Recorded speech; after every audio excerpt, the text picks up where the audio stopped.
All right, so you just watched the opening from SNL last night. That was Harris and Waltz, the SNL cold opening last night. Hope you enjoyed it. Just wanted to start with something a little funny to break the monotony today. On BelloHeart, we're going to talk about the upcoming Tim Waltz and JD Vance debate on Tuesday. So I have my friend Reverend Ferris here. Back after this.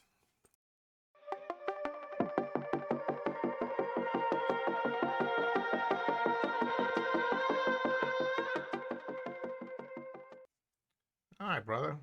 So, how are you? How was your week? I can't complain. I can't complain. I had some pretty strange things in the school system, but it keeps you on your toes. Keeps you on your toes. Keeps you on your toes. But hey, that opening, huh? There's a lot of truth and humor sometimes. Well, humor, I agree. Humor. It's been hard to stay humorous lately with the with the. I feel like the world has been so negative lately. Not negative, but there's a lot of negativity out there, and with all the media on top of us, it's hard to find stuff humorous nowadays because of how serious everything is for me. But I agree with you. For SNL, I think that this was, considering how left, it's NBC, right? So NBC is a left-leaning Nazi, whatever the hell you want to call it.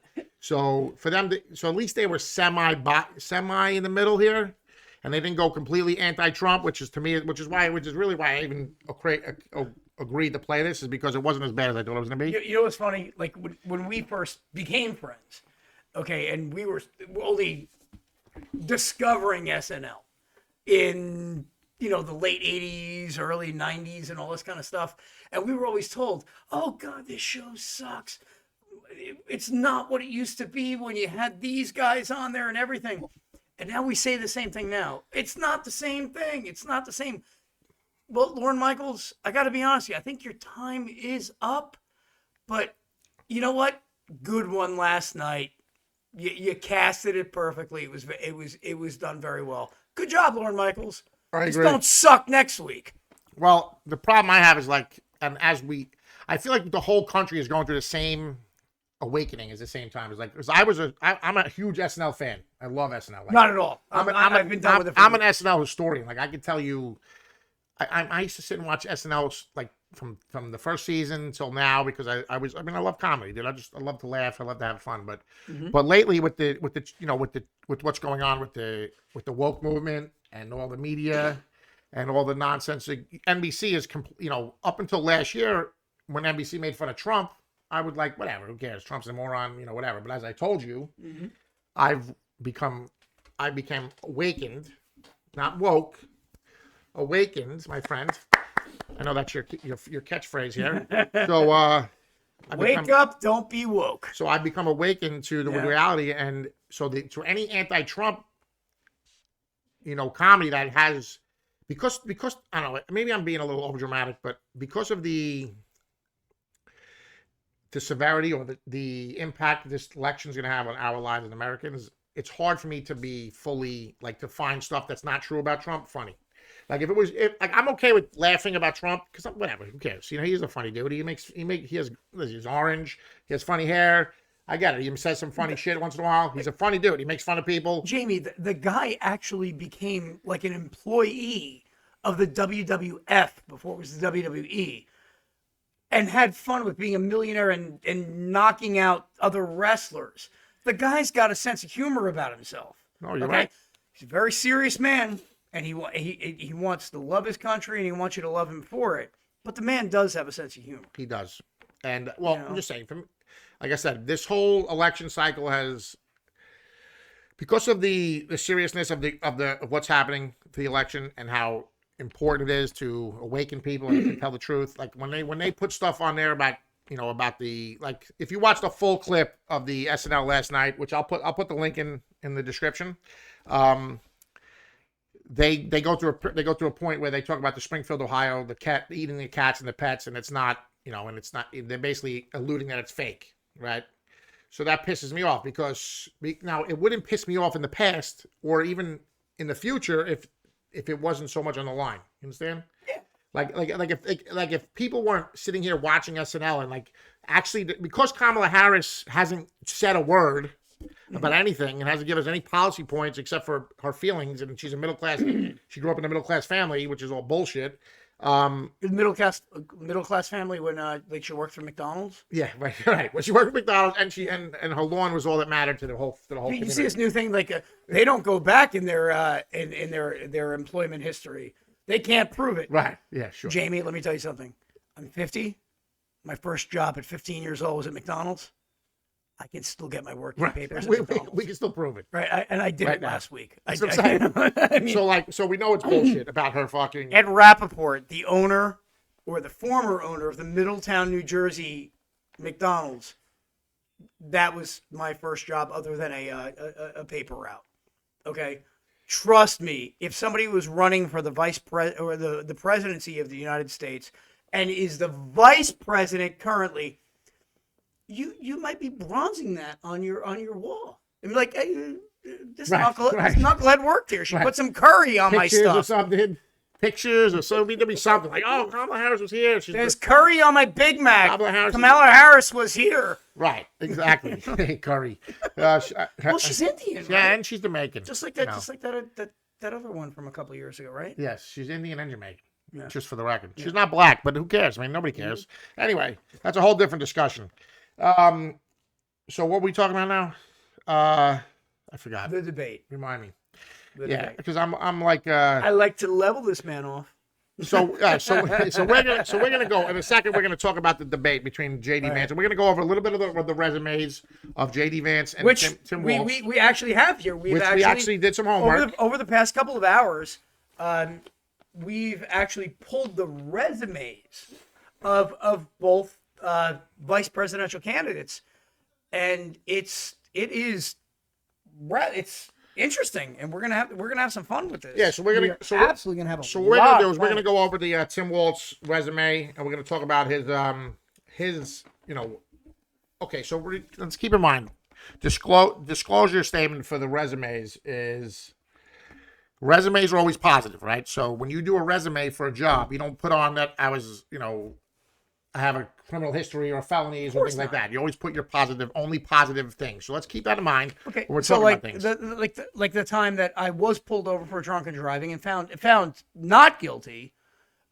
Tim Walz is not going to show the fact that he was 31 years old with a drunken driving charge when he was like double the. He was doing 96 miles per hour. 96 in a miles an 55 mile hour. per hour zone. Yeah. Yeah. Yes. Yeah.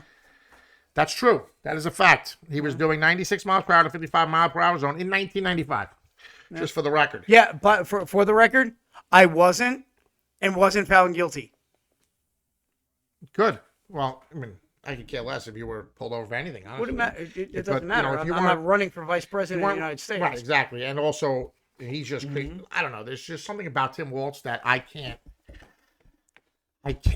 He's just the weirdest behaving person. Hey. Weird? Can't say weird? We're supposed to be weird. Oh, yeah. Sorry. Don't take his word. You're right, Mike. Just call him a scumbag. Rev, I apologize. We are the weird ones, obviously. Look at us. Well, you know what? Maybe it's the fact that I live in New York and I'm a Bear fan. Maybe it's the fact that I've got long hair and a beard and I'm a minister and I've got tattoos of like serial killers on me from the 80s. Maybe does that make me weird, or is the fact that your current Democratic vice presidential candidate, like every one of his I don't want to say debates, but like his. Oh God, I'm like losing words here because I'm so like shocked about this. But everything he does should be actually sponsored by Kotex. Yeah, well, his nickname is Tampon Tim, as we know. Okay. And the reason for that, you know why. Curious. Can the guy fart without like blowing something like 3 feet past him? I mean, like. Why is he called Tampon Tim? Do we know? Yes. As governor of Minnesota. During the whole Black Lives Matter riots, and I'll call it this is actually riots. Okay, and afterwards, he became he's the governor of Minnesota, quote woke individual, and for some reason he thinks that men can menstruate, and decided that tampons should be in men's restrooms. Right. So Tim Walz was a teacher in high school, I'm guessing. Right. Let's read his resume. Then we'll talk about tampon Tim as we get to the Sure. point. Yeah. We could. Yeah. Right. So like Tim Walz on his resume talks about how he was is the governor of Minnesota. Right. Mm-hmm. That's his number one. Well, it's interesting to me how he became governor of Minnesota when he was born, raised in Nebraska, and in a very short period of time came to an area that he could be elected because there was weak government there in the first place. So he found himself elected, and then now we have a history of what he could actually like be as a governor. If I'm not mistaken, he didn't come to Minnesota till 96, was elected to office in 2003, right, and became governor in 06, I believe. No, he became a governor in 2019. In 19. Yep. Okay. Right about the time 2019 till now, he's technically the governor. Okay. The Right about the same time, so we had businesses being burned down and Yes. people losing everything. Yeah. Conveniently right before COVID and the BLM Great job, riots and everything happened. So he's he was put there for a reason. Mm-hmm. The BLM riots started in Minnesota, right? Around 19, right? Well, Correct? George Floyd, yes. George Oh, Floyd, there's the George another one. Floyd, on his resume, it says directed and supported statewide efforts in response to the civil unrest following the killing of George Floyd. So remember, Minnesota was ground zero for the BLM riots. Yes, for it was. For the beginning Yes, it of was.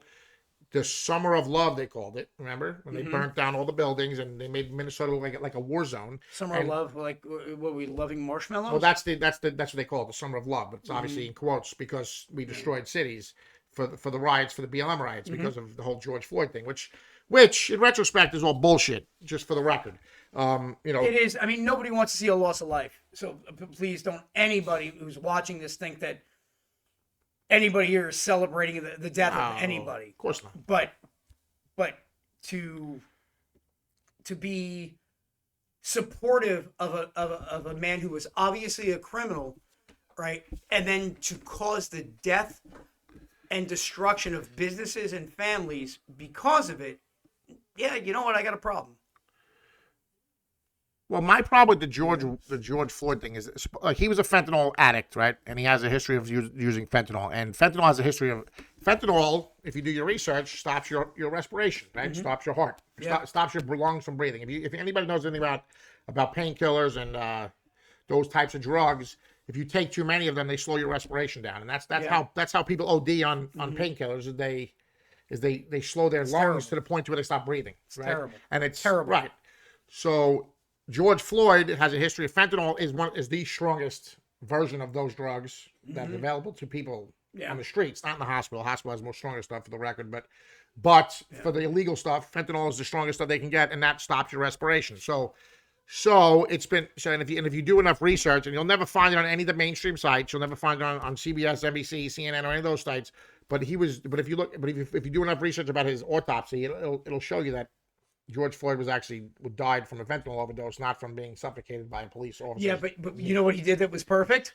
He said the golden words before he died, and that was exactly what the media went after. I can't breathe.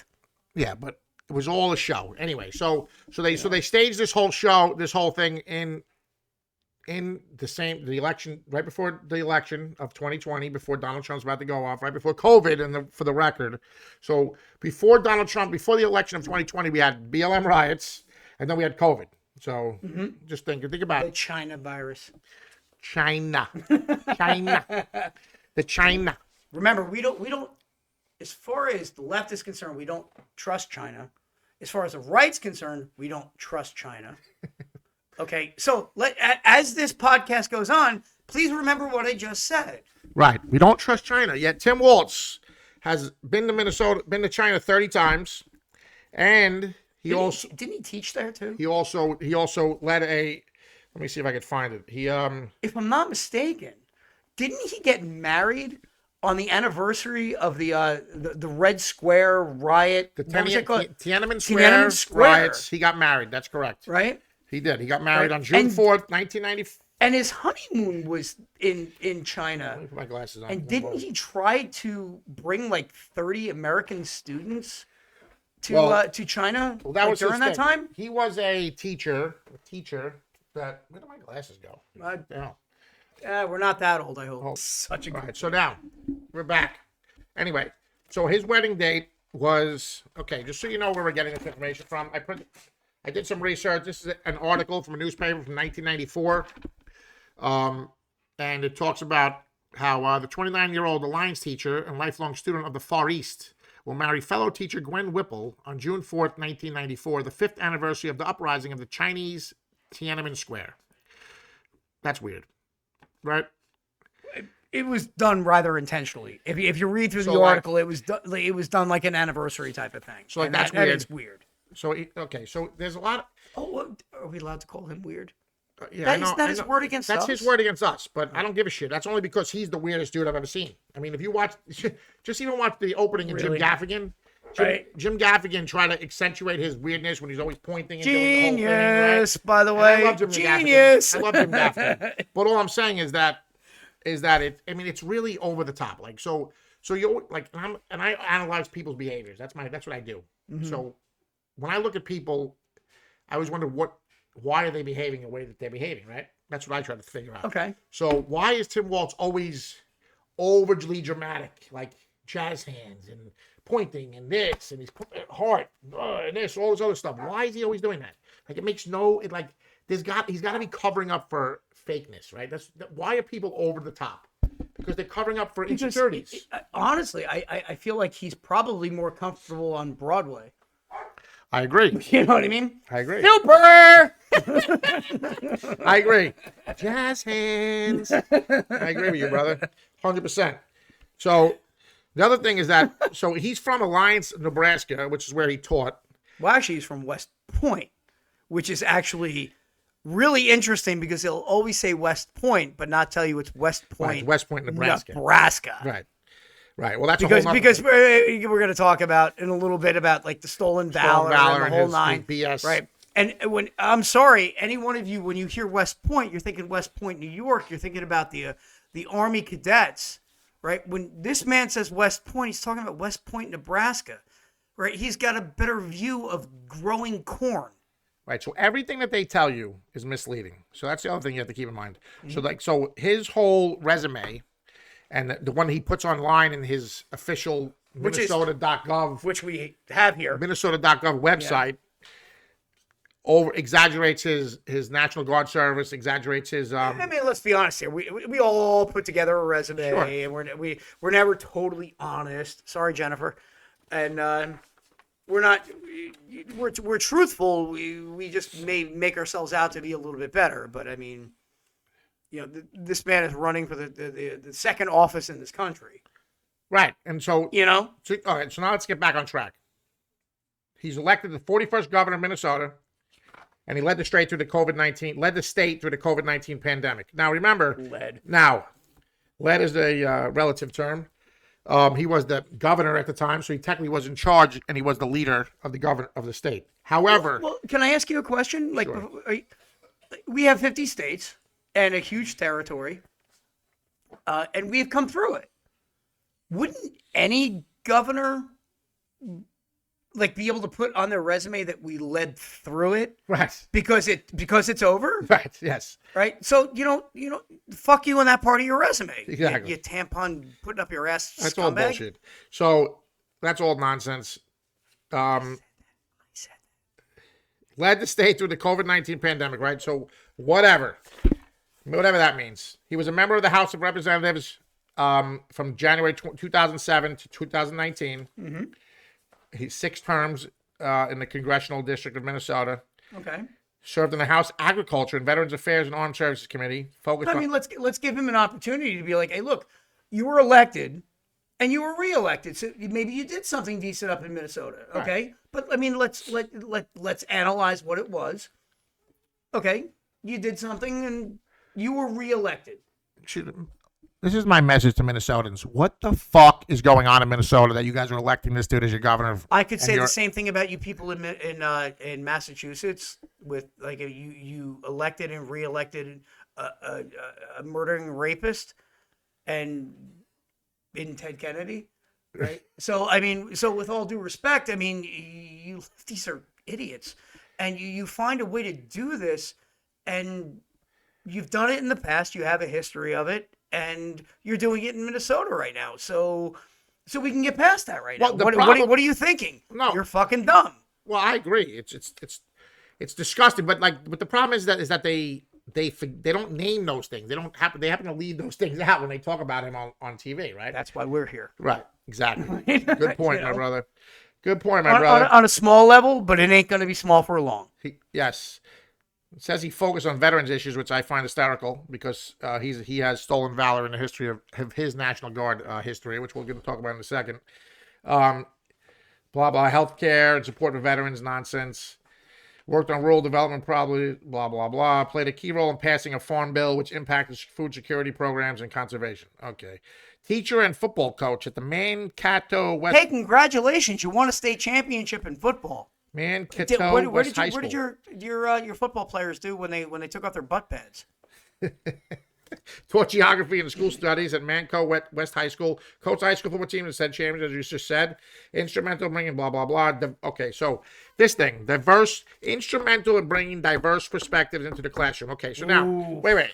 So now, yeah, that's an argument there, buddy. So in 1996, okay, to 2006, diversity, equity, and inclusion (DEI) was not a thing. Was not woke. We weren't really talking about woke stuff, and so now the fact that they could say he brought diverse perspectives into his classroom now in 1996, would that have been part of his resume in 1997? Right, my point.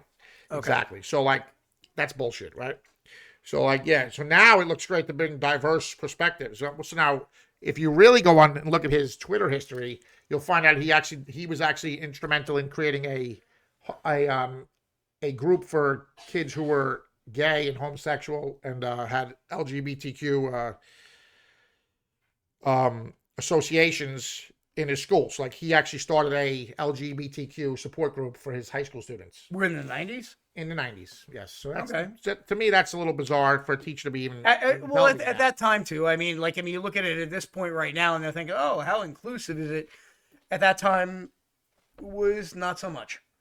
Right. Because I can tell you at that point, even in the local police academies, if you were gay, it was considered a mental illness at the time. Okay, and that's an exact quote, just for the record. So just so Reverend Ferris doesn't get in trouble for his I don't believe in that. I actually believe more in the inclusion of time. Now I really do, truthfully. However, that is how your police were trained at the time. It's just the truth. It's exactly what it was all about.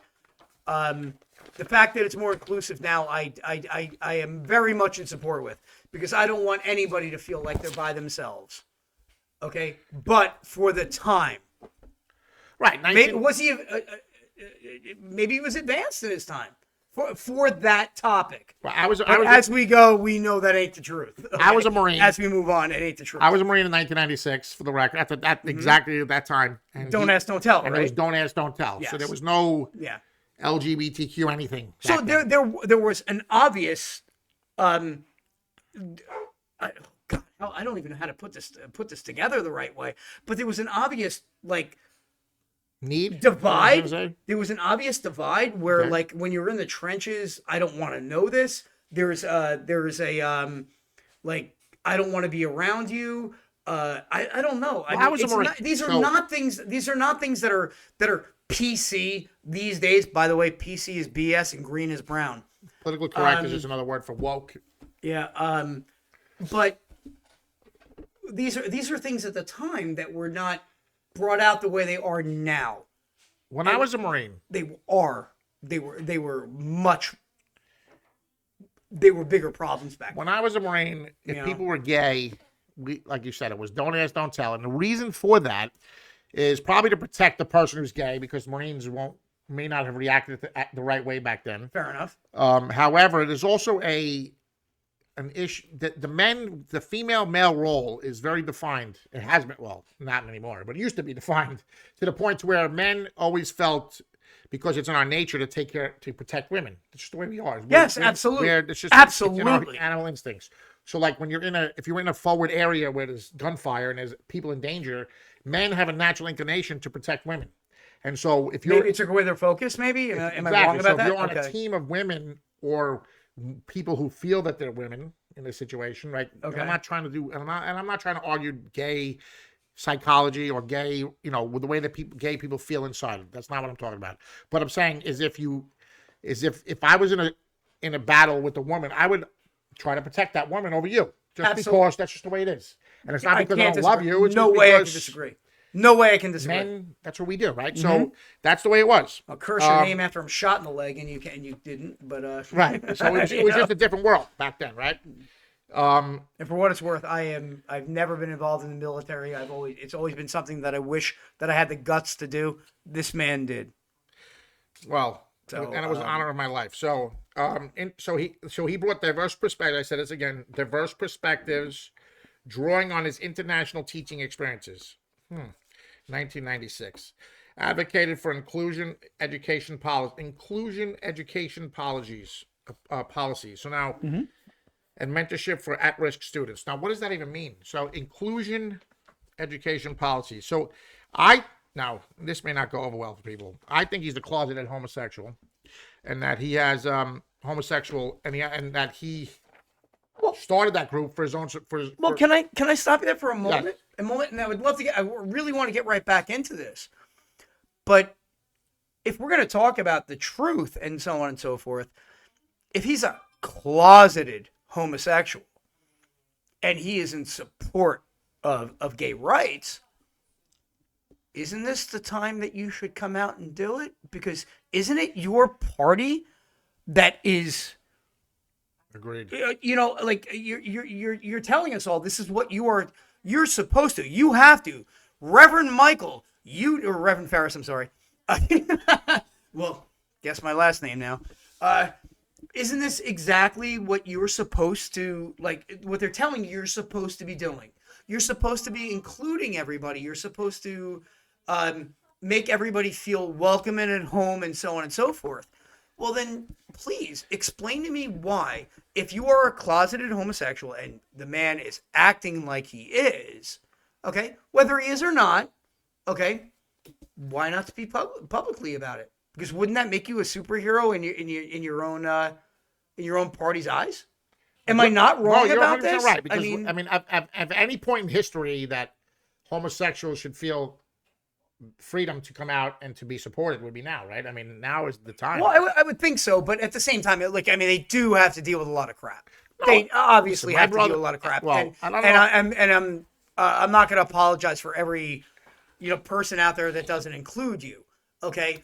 But on a political level and on a support level, this is the time for you to do that. Well, to me, it's about truth. To me, it's about honesty. Just be yourself, dude. If you are gay, great, be gay, dude. If you're whatever you are, just be it, and just tell me the truth about yourself, so we don't have to guess and go into these insane history searches of your your behavior, because we have to guess that the reason why you started a gay support group as a high school coach is because you're a closet homosexual. And let's be honest here. At the time, that was something pretty weird. At the this time. is 1996 now. We're not talking about now. Like, if you started a gay support group now, you'd be a hero. And I'm not saying he wasn't a hero then, for the record. He might have been a hero. Maybe he's straight, and maybe he's just had an interest in helping gay kids.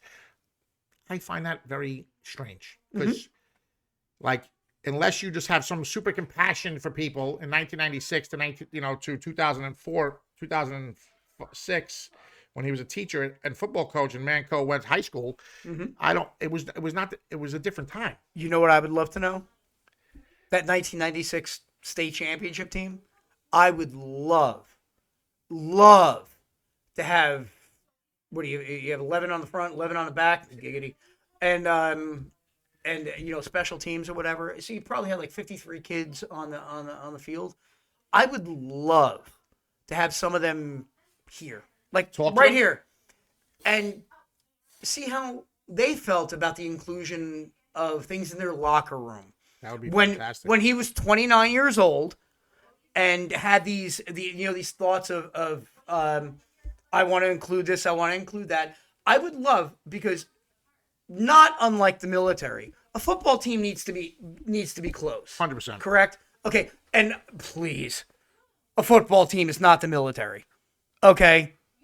We're not talking about life and death.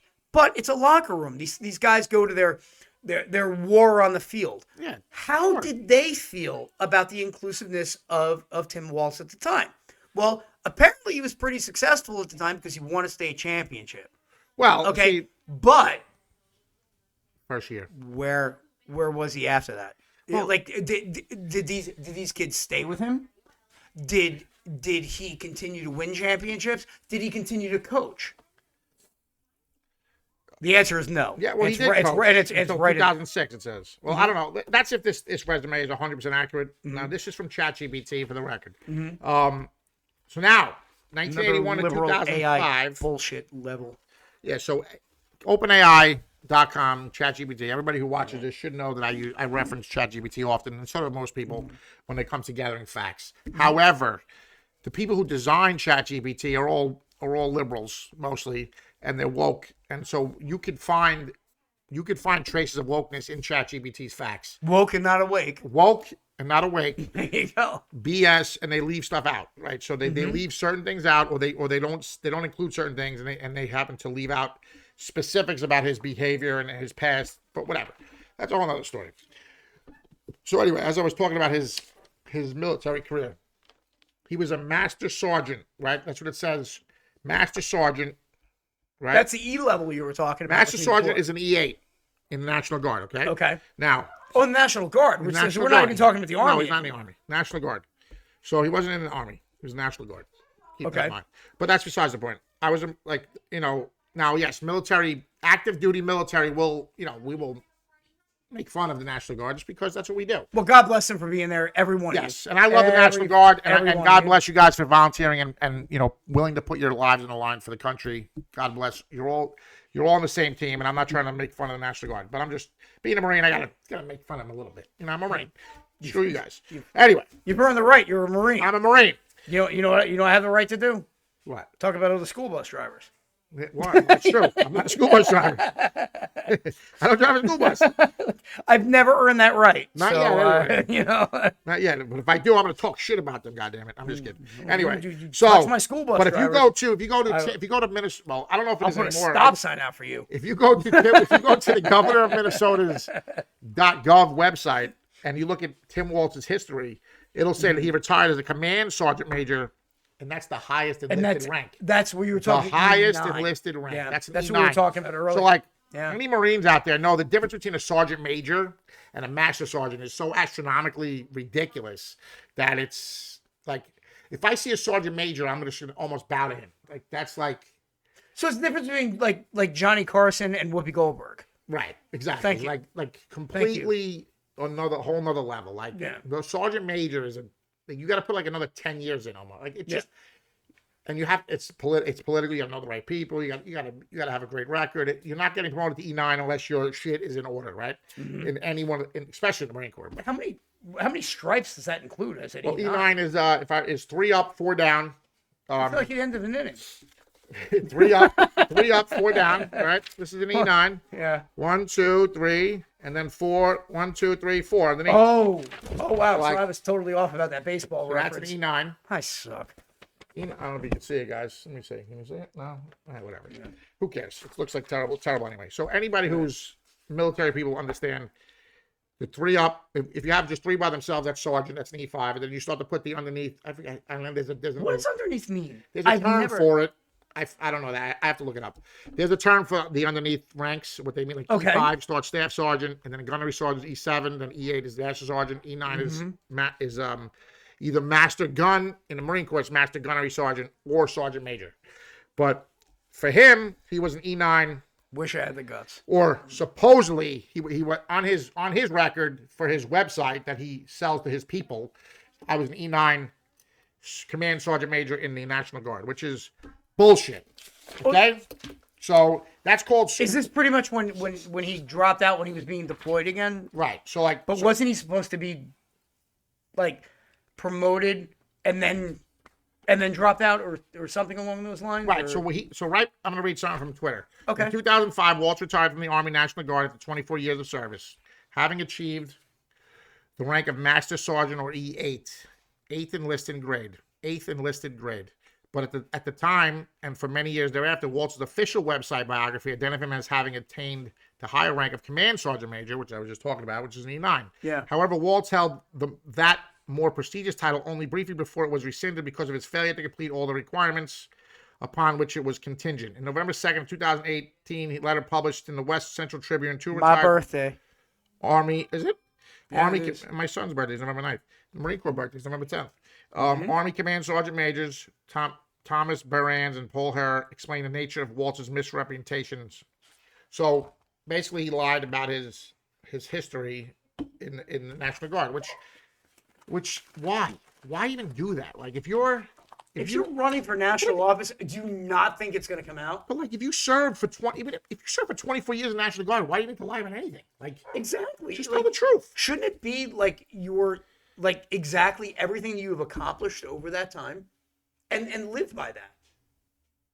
Yeah, live by it. exactly. Like, this is what I did, and this is why I did it. The other issue is that people have come out. His members of his unit have come out and said that they were right before they were about to be deployed in Iraq, right? Because if you look at when he became a senator, let's see, when did he become a senator? It's on here somewhere.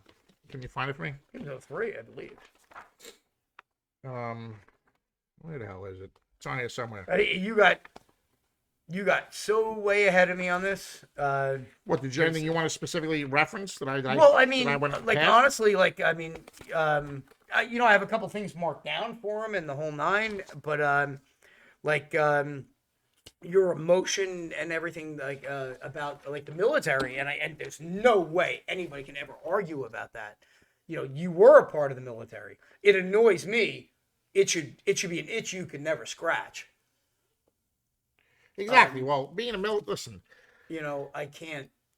Military people. I can't touch that. Well, yeah, but I can't it's touch not, it. It bothers me that I can't touch it. Military people get pissed off when people claim to be military that weren't military. Mm-hmm. And if you claim to be in a special unit, like a special ops unit that you're not in, because to get into those units, you got to go through torture. I mean, it's not easy to get into. Like I was a recon Marine. It's a strictly volunteer unit. You got to, you got to go through physical torture, pretty much, mental torture. You got to go through water torture. And then you got to go through 6 months of training and being tortured, and then go through a school that they torture you in just to get the title of recon Marine. So that's like a year of just being being abused, pretty much. And me, I drank through college. So like, if anybody if anybody tells me that they're a recon Marine, I'm gonna put you to the test, dude. I'm gonna find out. You should. I'm gonna interview you, and I'm gonna know just by your answers whether you were recon, just because I know information that only people that went to that school or in that unit would understand, right? So, and that's why, and people who were in the military hate stolen valor. Stolen valor is what they call it. And what was I saying before? When was he a senator? He didn't become a senator, right? He became a House of Representatives, then became a governor. I believe so, yeah. And then he was going to run. That's what it was. Okay, so we've already touched on that, so I'm going to get rid of that one too.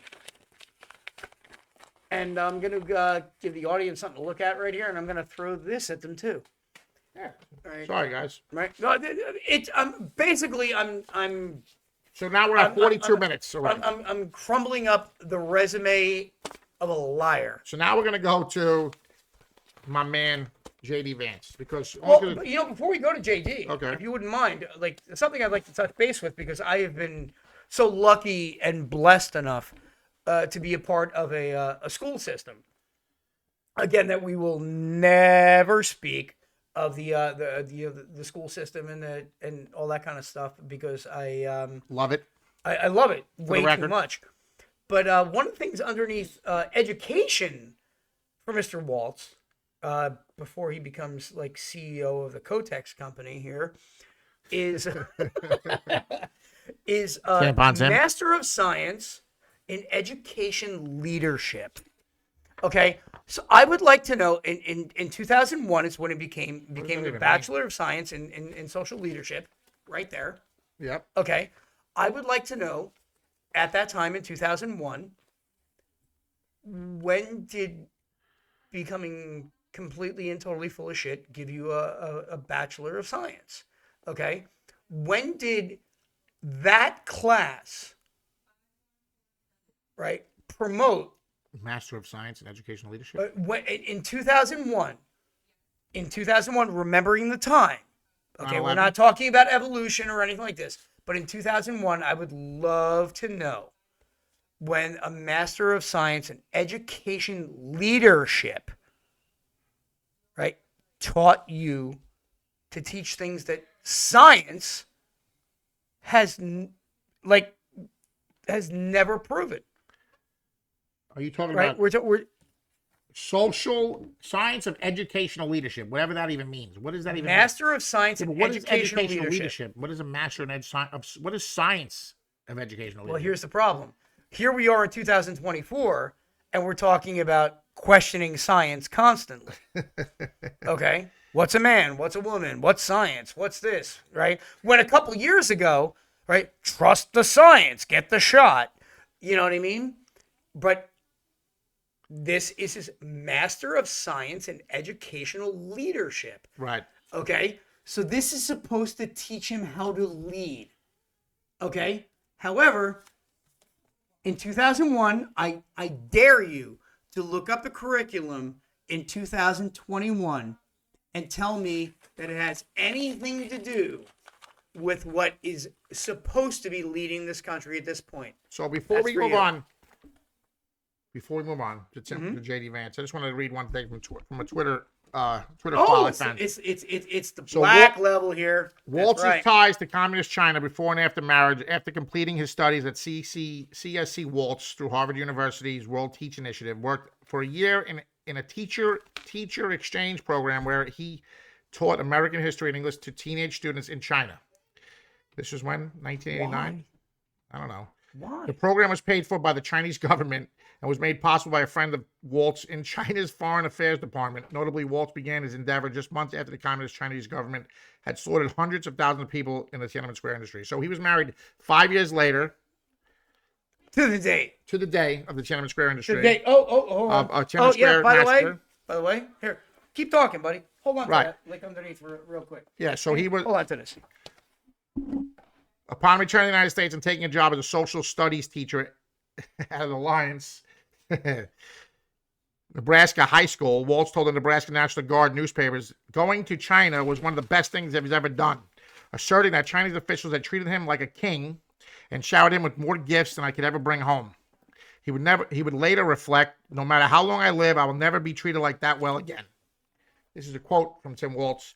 During his tenure as teacher in Nebraska, Walz told his students in a November 1991 lesson about China's communist system, it means that everyone is the same and everyone shares. It's a nice thing to hear. The doctor and the construction worker make the same. Well, I mean, The Chinese government, the place they work in theory, for. it's a nice thing to hear. So, yeah, but okay. So this is a But we're talking about. okay. Now this is Okay, go ahead. Go ahead. I'm sorry. This is a. You're right. Just go. A step into his mind, his brain, Yeah. right? Mm-hmm. So like this is At 29 years This old. is a quote from him as a young man. It means that everyone is the same. Keep that in mind. Everyone is the same and everyone shares. That's communism, right? Socialism, right? So the doctor and the construction worker make the same. The doctor and the construction worker my make the same. only argument about that is he talking about humanity? Because if he's talking about humanity, No. he's absolutely right. Of course. If he's talking about, oh Jesus, like if he's talking about humanity, he should be right. No, of course. A People. human no. is a human, Right. absolutely. 100%. But That's that's not what he's talking about here. We go because okay. Now think about this is 1989, or this is when he was 1991. This is so 1991. We were all. I think that we all thought a little differently as a society in Absolutely. in America, right? Absolutely. So yes, I think money was more important back then, or more or less. We didn't. Well, there were social divides at that point that were a little considerably different than that. So there's a difference between saying all people are equal and not and we should all be treated the same. We should all be given the same respect, loved, and noticed. And but there's also a difference between earning your career based on how much work you put in. Yes. Right. So like, Yes. so someone who. So we're not talking about humanity. Right. We're talking about people's merit, people's behavior. Right. Thank you. How to, like, if I decided to join the Marine Corps after high school and work my ass off, and then I get a job as a police officer and move up the ranks those ways, that's because I worked my ass off in the Marine Corps. Right? Absolutely to do that. So Absolutely. should I be paid the same as a person who dropped out of high school and became, and worked as a, part-time in some convenience store, right? Is that this should be the same? And I mean, good for them for getting, like getting that job. No, and I'm not trying to downplay, but I'm for God's sake. For the record, I'm poor as fuck right now, and I'm not trying to make. Tell you to join the club, but I'm trying to find a way to not be the president of it anymore. Right. So I'm just saying, I'm not trying to like downplay the difference between people and like how much they're worth as humans, but this is not what this is talking. This is talking about that a person who works. Basically, it's communism, right? Well, everybody should be paid the same, regardless of their position. Now, should a CEO be paid the same as the guy who works in the dock? I don't know. That's if you want to be. That person, man, woman, or different,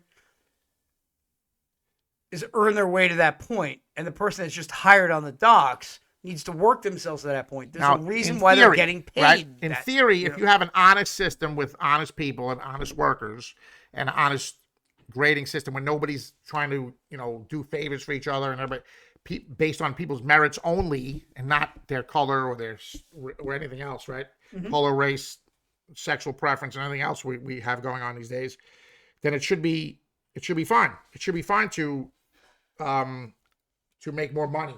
If you earned it, right? Absolutely. If you earned your way there. Absolutely. So, but that's not, so that just keeps into his mindset. He is a person who believes that everybody should be paid the same. And he's been working towards that goal since then. And that is 100% socialism. Exactly. 100% socialism. Exactly. Okay. Now, but I keep staring at this and I just can't, like, we've touched on it and it's on the same black paper we're talking about right now. And I may be moving back here, but I just can't get past this. Specifically? 1995. 96 in a 55? Okay, I got to be honest with you, man. I got my driver's license 2 years prior, and the one thing I could tell you, if I was doing 96 in 1995, I'm not stopping. You're going to need to find a way to pull me over. Like, 96? That's almost double. Like, what wasn't that? Wasn't that at least a 10-year suspension for us back then? It should have been like an automatic license. 96. Like they would have put me in jail, just for me, for the record. Like, right. I mean, wow. 52 minutes in, just for the record. Are we really that deep? Yes. We did it again. So, next, I don't want to move on to Tampon Tim, but just for the record, the reason why he's called Tampon Tim. Okay. Is because he, as the governor of Minnesota, decided to install tampons in all the boys' bathrooms in middle school and up. Where's the only place they can go? Because in case any women transition to boys, any girls transition to boys, but if a transition boy is bleeding, you might want to call a doctor. Yeah, but a transition boy shouldn't be bleeding because he shouldn't have a vagina unless he got it cut off. That's why you may want to call a doctor. Okay, so now, people who say Minnesota. So now, here's the other issue: is that people don't want to believe that Minnesota is a sanctuary city for transgenders, children, to get a sex change. Minnesota is a state where you can take your child under 18, to get a sex change, and they'll do it. And they're a sanctuary city for transgenders, for people who are, if say you're from another state and you don't want to, and you're a kid, or your teachers are all in cahoots to get you a sex change, they could bring you to Minnesota and the parents don't even have to know about it. So, like, do you understand what I'm saying? Isn't it amazing how far we've come since Jesse the Body Ventura being the governor there? Yeah, exactly. Because he's kind of little. He's a liberal. He's become liberal without a doubt, no doubt about it. But I would have loved to have had Jesse the Body Ventura like sitting next to me and ask him in his WWE days, I would have loved to hear what he said about, what do you really think about gold dust? You know what I mean? I would have loved to have heard about it. Like, you know what I mean? I would have, because if you got like a truthful answer, it wouldn't be what you're hearing now. No. Okay? It just wouldn't be. I would love to get a truthful answer from this guy. Just think about it. This is 2024, and we're sitting here talking about transgenders, and like all. It's just like. Listen, there's a reason why I keep bringing up things from the past. It wasn't so bad. It wasn't so bad. Anybody, I don't care what you do. You can course train not. into a dog for I care about. Just don't tell me what I gotta do. We don't need to have it thrown in everybody's faces and to be forced to support you or to call you a thing because you feel a certain way. Whatever. Who gives a fuck? Do whatever the fuck you want behind closed doors, behind yourself. And look, I love you for it. I really do. Just don't affect my life. Right. And my life has nothing to do with yours. So nothing. All right. So let's get off of tampons here. Let's actually, if you don't mind, why don't we go talk about the one candidate in this debate on Tuesday that is not going to have the answers from CBS. For sure. And is 100% gonna smoke the other side. Okay, he is not going to, because he may be one of the best debaters. What, 36 years old? Yeah, 36 years old. He is going to get in there. He is going to have every major disadvantage against him, like 45 had. Okay, but Tim Walz is not, he's going to have every advantage. He's still not going to find a way to come through it. He's not going to find a way because J.D. Vance is that sharp and he's a hero. He's a Marine. He followed through on his commitments. He is a Marine. He's a Marine. He's a Marine. He's gonna Once a Marine, always a Marine. Second right. five, J.D. Vance. Pause. Pause. So J.D. Vance is a senator from Ohio, for the record. Mm-hmm. He's a venture capitalist, and he became senator in 2023, which was last year. Became elected to Senate in 2022, starting in 2023. And he's all right. So 1990. Wait, what was I talking about? 2023. 2023, he started as a senator in Ohio. Mm-hmm. He's OH. I know. I'm not even from. We're not even from Ohio. Well, your buddy is. Yeah. We just know how to say. We just know what to do. Yeah. That's what people from Ohio say. Yeah. So, Sarah, he's on a bunch of key Senate committees, including the Committee on Armed Services, Commerce, Science, and Transportation. At that age, which is shocking. it's amazing. Which is a little better than a taco waitress, right? Committee on Banking, Housing, and Urban Affairs. So, the fact that he's only a one-year senator and on all these committees. You know why that is? Because when he first came out, you remember when Trump ran, he was a never Trumper. Yes, he was. He was very against him. So he was a never Trumper. Like he hated Trump, and he said he's never voted. And now, just like the rest of us who've done our own homework and our research. Well, he's also on the inside where he's enlightened now, and he sees the things that Donald Trump saw for 4 years. Exactly. But my point is that he, just like everybody else, he was brainwashed by the media. Certain things about Donald Trump that are bullshit. So like now he no, I think my mic is Probably. Hello? Uh-oh. That'd be good. So J.D. Vance was a never Trumper, and so because of that, they let him write a book. He wrote a book called Hillbilly Elegy. Do you know about that book? No, I don't. And it's a Netflix J.D. special. J.D. Vance book? You can watch it. It's on Netflix right now. Okay. It's called Hillbilly Elegy, about his life, growing up in a working class family in Appalachia and his socioeconomic struggles. He was raised by his grandmother because his mom was an addict. And really? Yeah. Okay. So and then he went to Yale. He also went to I think he went to Yale too, didn't he? Yes, he did. He went to Yale Law School, and he got his Juris Doctor, which is a Yale degree, which is a law degree, in 2013. So when he enlisted in the Marine Corps, 2003. to 2007. With all due respect, everything that he has done in his life, in his 36 years of life, okay, there is nothing more special, like as a non-military person myself, that I will ever, like, there's nothing that will ever mean more to me as a citizen than the fact that with his abilities that he enlisted in the greatest fighting force in the world. So, JD, thank you. Thank you. Semper Fi, my Marine. Hoorah. Listen, I can't talk enough about And then never backed out. You can't see my tattoo, but USMC, baby. Yeah, so obviously... Something tells me that JD Vance isn't throwing some Kotex up his rear end.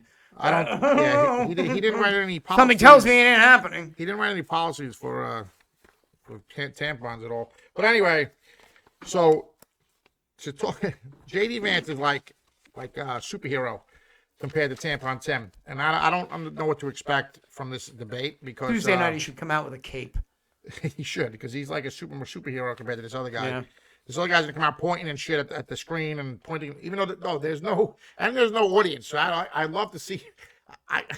Is Tampon Tim gonna walk out without like pointing and cheering and going, hey, and doing all these things because there's no audience. So I don't know what I can't wait to see that.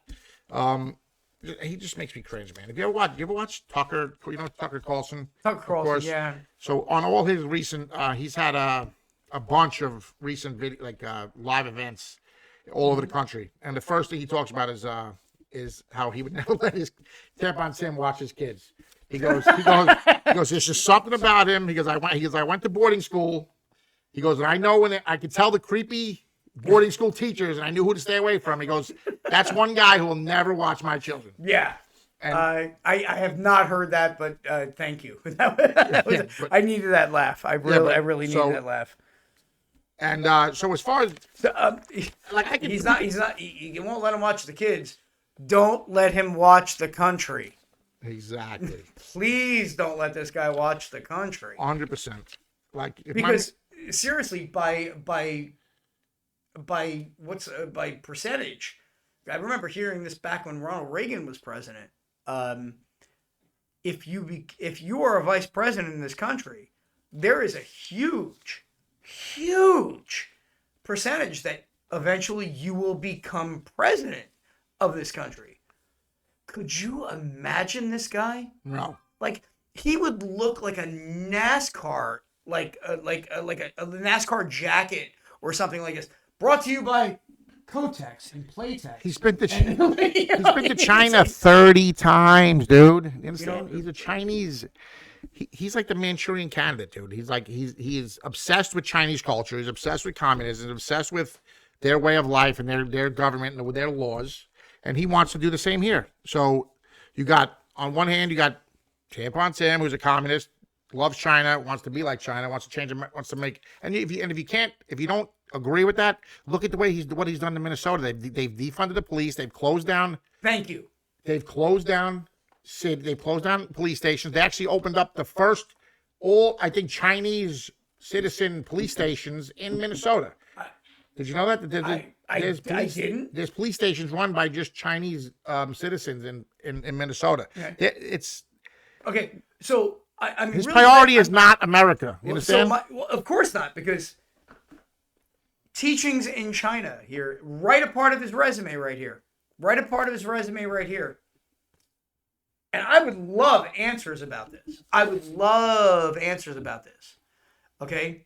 Before entering politics, Tim Walz spent a period in China, blah, blah, blah, blah, blah. Okay.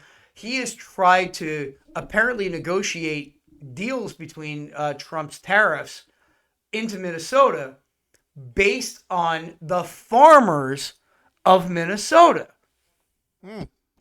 Okay. Can somebody please explain to me where a Minnesotan farmer needs Chinese help? Right? I mean, are we farming rice up there in Minnesota? Yeah, Right? I mean, or maybe your tilling equipment is brought to you by Suzuki. I don't know what to tell you, but why, as a Minnesota governor, do you need to be involved in China at all? At all? Chinese spy balloons, maybe. I don't know. I can't even. Well, maybe that was the entranceway to the country when it came in. Maybe. You know, I never even thought of that crap. Okay, so so you got, on one hand, you got Tampon Tim, who is a history of worshiping China and loves communist China. On the other hand, you have He kind of got the Buddha belly, too. a United States. I got the Buddha. So do I. So we can make fun of it. That's why we can do it. I got the Buddha belly, but who cares about the Buddha belly? Buddha belly don't make you bad. No, it doesn't. You know, however, what's great is the fact that we have the opportunity to sit down because there's nothing jammed up there. That's true. So what was I saying? Plastic applicators. You distracted me. Now you distract. So on one hand, we got this tampon. We got Tim Walz, who is a communist plant, in my opinion, who's been to China over 30 times. Keep this in mind, people. He's been to China 30 times. He was married on the anniversary of Tiananmen Square. And he's obsessed with communism and everything being equal, even between the cook and the owner of the restaurant, right? It's the same thing for Tim. Now, America is not built on those things. We're built on a meritocracy, built on capitalism, right? The market will decide if you're successful or not.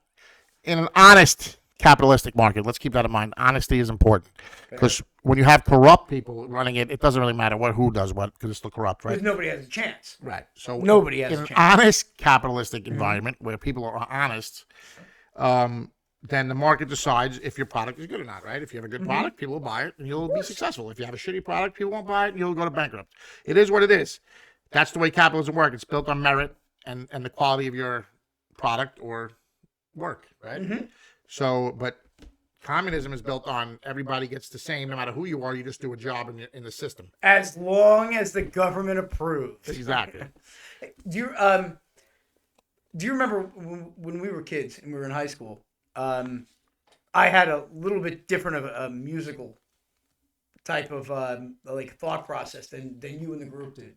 Okay. You guys were more into the LA rap and all that kind of stuff, and I got into it because I loved actually LA rap. He means like hip hop, like Biggie. Yeah, and I loved being popular. Jay-Z. It wasn't really where my not even heart Jay-Z. was. All right, Big Daddy Kane. but if you remember, there's a group that has stood the test of time. 30 years later, they're huge.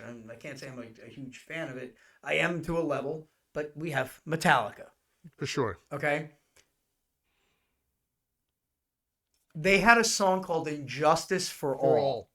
Okay, it was their first album without their bass guitarist Cliff Burton, who was killed in an accident, and it was the first time they decided to become commercial. And though that was not a song that was released commercially, okay, do you remember the lyrics by any chance? No. You can do it your own way, as long as it's done just how I say. I'm sorry, Jamie, that's not freedom. That's not freedom. And they recognized that 40 years ago. Of course. You know? Oh, absolutely. So, we ran a little long on Tim Walz's stolen valor and his You're welcome, Kotex. tampons and his You're tampons. welcome, Kotex. And obviously we're Trumpers. You can't tell by our wall and everything else that's going on here.